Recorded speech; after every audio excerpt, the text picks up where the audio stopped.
तर आले आहेत लेटेस्ट शूटिंग ट्रेंड, कोण आहे नंबर 1 वरती, कोण आहे 9 नंबरवरती, तर या व्हिडिओमध्ये संपूर्ण मी तुम्हाला सांगणार आहे. तर पुन्हा एकदा स्वागत आहे बिग बॉस विचार मंचमध्ये. म्हणजे लास्ट वीकमध्ये तुम्ही बघितलं असाल की म्हणजे जे 9 जण नॉमिनेशनच्या टांगती तलवारवर होते, त्यामध्ये बिग बॉसने कोणालाच इविक्ट केलं नाही, कारण की बिकॉज ऑफ दी म्हणजे ते कंटेंट चांगला देत होते आणि त्यांच्यातले कोणी काढणं मला तरी नेसेसरी वाटत नव्हतं पहिल्या आठवड्यात.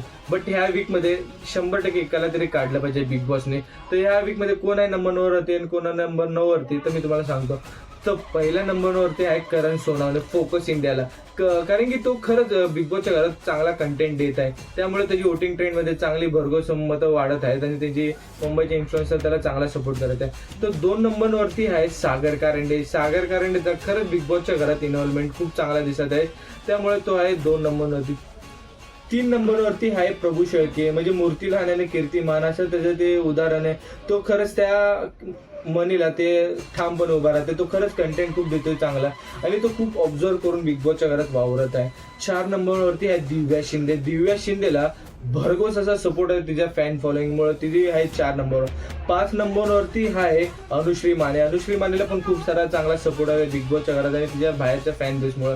6 नंबरवरती आहे दीपाली सय्यद. दीपाली सय्यद म्हणजे ते महाराष्ट्राचे फॅन फॉलोईंग लावणी हे ते, त्यानुसार ती बिग बॉसच्या घरात तिचं कॉन्ट्रीब्युशन पण चांगलं चालू आहे. 7 नंबरवरती आहे रोशन भजनकर. रोशन भजनकरला म्हणजे ते खरंच वोटिंग म्हणजे सिंपती या आठवड्यात म्हणजे ह्या बिग बॉसच्या सीझनमध्ये सिंपतीवर कोण विजय नाही झाला पाहिजे, हे माझं वैयक्तिक मत आहे. लास्ट टाइम जसं सुरत झालं वोटिंगच्या बेसिसवर, तसे ह्या टाइम रोशन भजनकर नाही झाला पाहिजे, कारण की खरंच तो काय कंटेंटच देत नाही.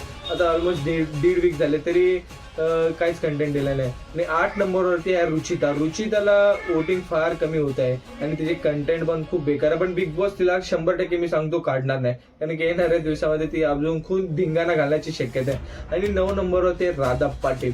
मी 99% सांगते की या आठवड्यात राधा नाही तर रोशन भजनकर घराबाहेर होणार आहे. तुम्हाला काय वाटतं, तुमच्यामध्ये कोण जाईल या आठवड्यात घराबाहेर, ते कमेंटमध्ये नक्की सांगायला विसरू नका.